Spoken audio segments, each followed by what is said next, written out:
Hello everyone, and welcome to this short webinar.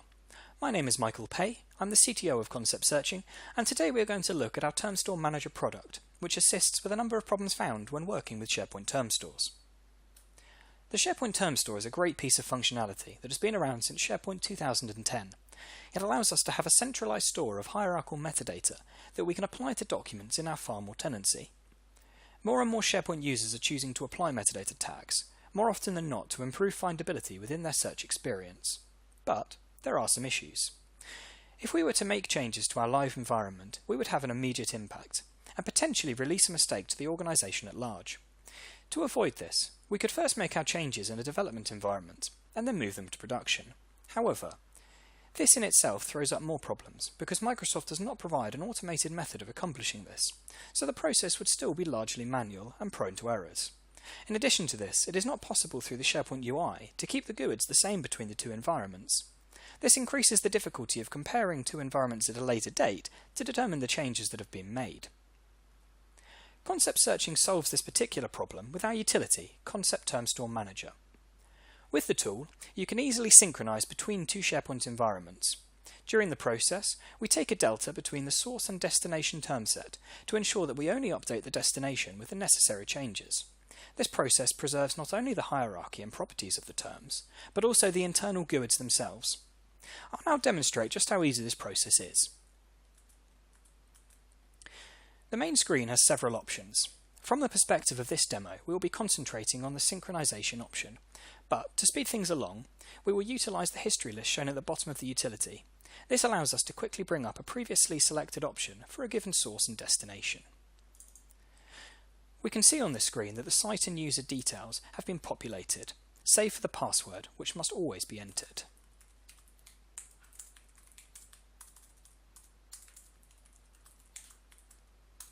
Now that we've entered the details, we will be presented with a list of the term sets stored in the source environment, as well as the options to configure how the tool should synchronize to the destination for each term set. To begin, we'll synchronize a term set that does not currently exist in the destination environment. In this case, the term set entitled Regions. And if I switch across to my destination environment, we can see Regions does not currently exist within the structure. Going back to the utility, what I'll do now is enable this particular one, and then kick the synchronization process off.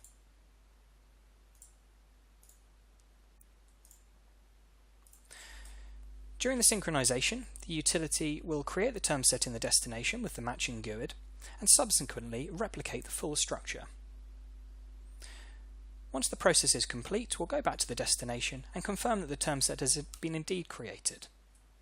There we go, so that process is now complete, and if I refresh the destination, we can expand this same group open and see that Regions has indeed been replicated across. But this doesn't cover the full story. We also need to account for changes made in the source, which should be replicated to the destination.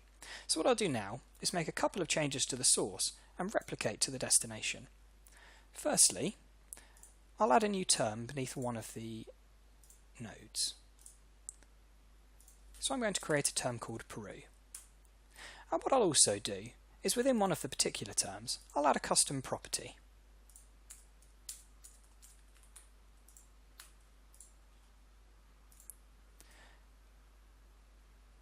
As before, I'm going to go back to the tool and go through the same synchronization process. Again, using the history option, I can quickly bring up the full site details and go through to the first stage. This time, when the term set screen is shown, what we'll see is that the term set has been pre-selected for merging. This is because the GUIDs of the destination and the source term set are the same. So we can see that Regions has been pre-selected on the left, and it's been confirmed with a merge. If I go through to the final stage and begin the synchronization, what we'll now be doing is taking the source term set and the destination term set and performing a delta. Once the delta is complete, it will synchronize the necessary changes to the destination. So, now that those changes have been completed and we can see that one term was added and one term was updated, we can go back to the destination environment. And if I refresh the page, what we should see is that the Peru term has been created, which we can see there, And what we should also see is that our custom property has been brought across from the source environment. Built into the tool is also the functionality to export and import a proprietary XML format, which supports the synchronization of two completely disconnected SharePoint environments. It is also possible to use the utility in a command line mode to enable a regular automated synchronization between two environments. This is of particular use in a hybrid SharePoint scenario. Finally, we can also run the tool in a reports-only mode, which allows us to do the normal delta comparison but not actually make the changes, just create a comprehensive log file detailing the changes that would be made. What we've seen in this demo is how quickly and consistently we can replicate the structure and properties of term sets using conceptTermStoreManager. This helps an organisation in creating a standardised process to release term store changes to the wider organisation, reducing risk and improving the reliability of the production environment.